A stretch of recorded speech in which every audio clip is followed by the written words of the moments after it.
Eu quero citar um episódio acontecido na Bíblia e mostrar para você uma realidade.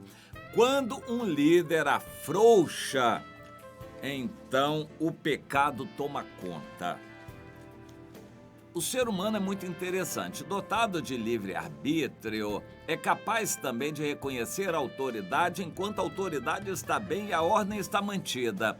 Quando começou a resvalar, a afrouxar a autoridade e o líder bambeia e já não dá o tom definido da trombeta, a maior parte das pessoas começa a se sentir incomodada e acaba também sofrendo tentações de relaxar, de fazer isso, aquilo. Daqui a pouco virou, como se diz, bagunça. A desordem toma conta e o pecado campeia. As igrejas têm que ter ordem. O apóstolo Paulo estabelece em 1 Coríntios capítulo 14, condições para o funcionamento da liberdade no Espírito, a liberdade de profetizar na igreja, debaixo de ordem, com decência. Aos líderes cabe estabelecer esta ordem, manter essa ordem, mantendo também liberdade. Eu me lembro que há muito tempo atrás, nos primórdios aí do avivamento no Brasil, a renovação espiritual que aconteceu há 60 anos atrás no Brasil, havia pessoas que diziam: isso é uma bagunça, ficar falando em línguas, profetizando, a igreja é uma desordem. Então nós temos que botar ordem. Aí alguém disse: olha, por falar de ordem, nada tem mais ordem do que um cemitério. Os túmulos não andam, não tem confusão, não tem manifestação, o cemitério todo ordeiro, só que não tem vida. Se a gente quiser manter a ordem na igreja com rigor, proibir tudo, proíbe a vida também de se manifestar. E a Bíblia nos exorta: não desprezeis profecias, não proibais o falar em outras línguas. Nós temos que manter a liberdade no Espírito para Deus usar as pessoas que Ele quer, enquanto há uma ordem. E para isso a autoridade é fundamental. Quem é líder tem que estar com a vida limpa, no Espírito, dar exemplo, dar o tom definido, e os liderados vão caminhar à sua luz, debaixo da sua orientação, e as coisas vão funcionar. Quando os líderes funcionam, o povo funciona. Mas quando os líderes afrouxam, o pecado toma conta da igreja. E é um problema sério, uma exortação para os líderes. Quando os líderes afrouxam, por exemplo, quando o líder começa a viajar muito, tirar férias, quando ele começa a se dar as liberdades que ele acha que tem para ele aproveitar a vida, ele abandona o rebanho e a coisa começa a se deteriorar no rebanho. Deus quer que os líderes estejam atentos para cuidar do rebanho. Isso é muito importante. E eu quero agora citar um episódio acontecido na Bíblia, relatado em 2 Samuel, no capítulo 13. Tudo começou com o Davi, que relaxou, deixou de buscar a Deus. Por causa disto, recebeu aquela tentação da Batseba, ele adulterou com a Batseba, teve todo aquele processo em que Deus tratou o pecado dele. No final o pecado foi perdoado, mas Davi perdeu o moral. Ele perdeu o moral, perdeu a autoridade. O país ficou muito mal. Para começar, na própria família dele. Aí o que Deus falou começou a se cumprir. O Aminon, que era um dos filhos mais velhos de Davi, tinha lá seus complexos e suas taras e tentações, e botou o olho na irmã. Na verdade era uma meia-irmã, era filha do mesmo pai, a Tamar, mas não era filha da mesma mãe. Ele sentiu que não tinha problema Nenhum, porque ela era muito bonita e ele começou a desejá-la no seu coração. E começou a fazer planos e sonhar e pensar naquilo, ficou fixado naquela tentação de querer ter sexo com a sua irmã.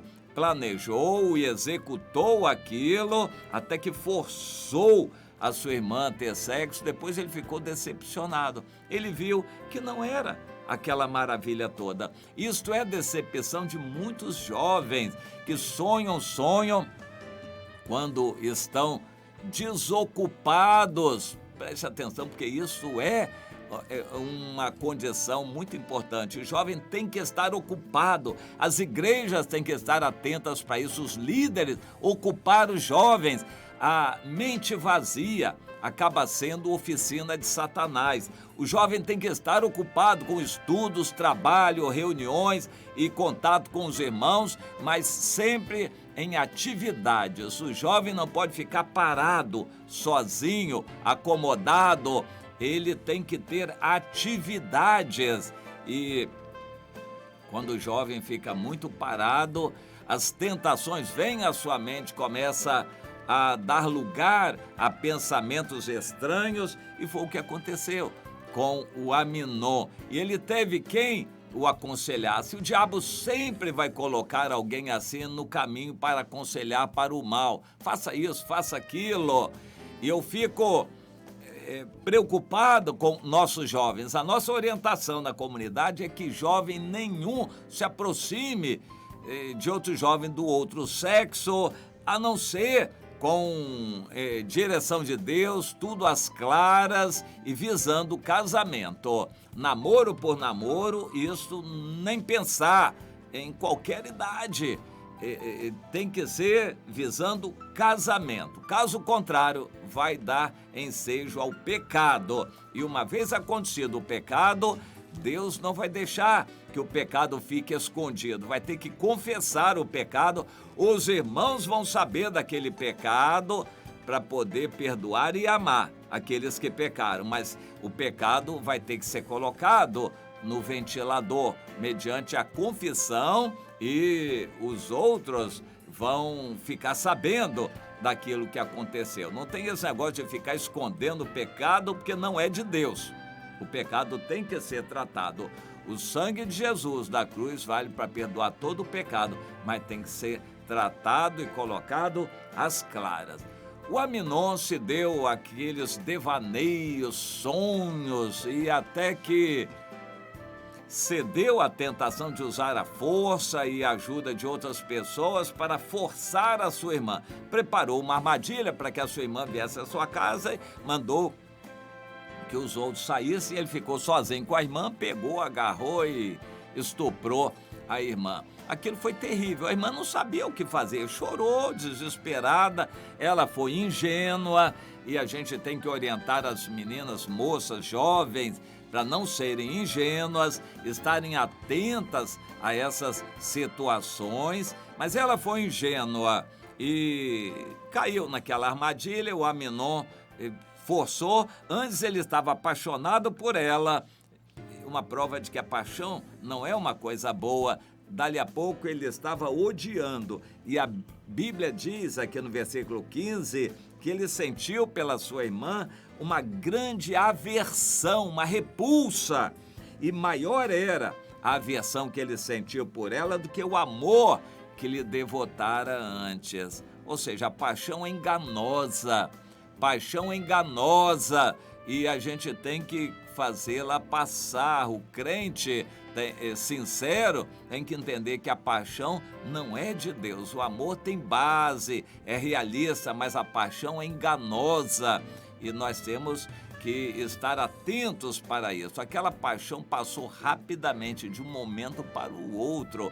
Ele viu que aquele sexo não era a maior maravilha do mundo. Um sexo sem amor, forçado, com uma pessoa que não quer, isso não vai trazer bênção. Um sexo fora do casamento pode trazer traumas, e às vezes, uma experiência dessa de sexo antes da hora, que faz a pessoa ficar tão traumatizada que ela bandeia para o outro lado.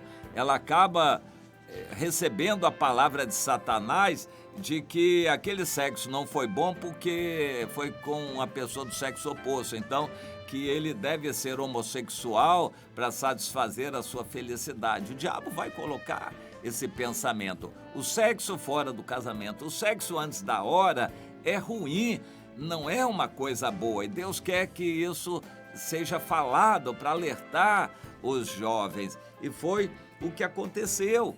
E depois daquilo, a situação não se acalmou. E o Aminon, como é que ficou?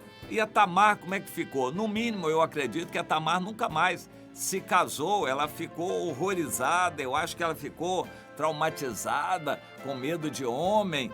E o Aminon ficou sem saber mais o que fazer. Daqui a pouco o Absalão, que era o irmão por parte de mãe e pai da Tamar, resolveu se vingar. Aí matou o Aminon algum tempo depois e a situação foi piorando na família de Davi. Tudo porque Davi tinha relaxado lá atrás. Claro que Deus usou de misericórdia e sempre pôde abençoar o seu povo, mas tudo isso, Deus disse, viria como consequência da atitude de Davi. Não propriamente do pecado, mas da atitude de Davi de querer acobertar o pecado. Deus disse, a espada jamais se apartará da tua casa, da tua família. Você quer uma desgraça assim para sua família? Se você relaxar espiritualmente, o diabo pode tomar conta da sua família. Quem é líder tem que saber disso na sua célula, no seu âmbito, no seu ministério. Se você relaxar, o pecado cresce, dá lugar ao diabo. O diabo vai fazer um estrago na sua família, no seu ministério, na sua célula. Se você relaxar, cuidado. Peça a Deus que não deixe você se acomodar como Davi se acomodou. Aprenda com a lição do passado para não ter que acontecer duramente com você também. Isso vale para o casamento, marido ou mulher, que se acomodar no casamento pode ter surpresas desagradáveis. Você tem que valorizar a cada dia seus relacionamentos, orar a Deus, pedir que Deus avive, renove a sua vida espiritual continuamente. Não relaxe, não se acomode, porque nós estamos continuamente passando por riscos e perigos, tentações e armadilhas. Então esteja atento, vigilante, como Jesus mandou, e sempre orando para que Deus livre você. Essa deve ser a nossa atitude de contínua vigilância como filhos de Deus. Aprenda isto, meu irmão, minha irmã. Gráfica Time, uma dose de criatividade.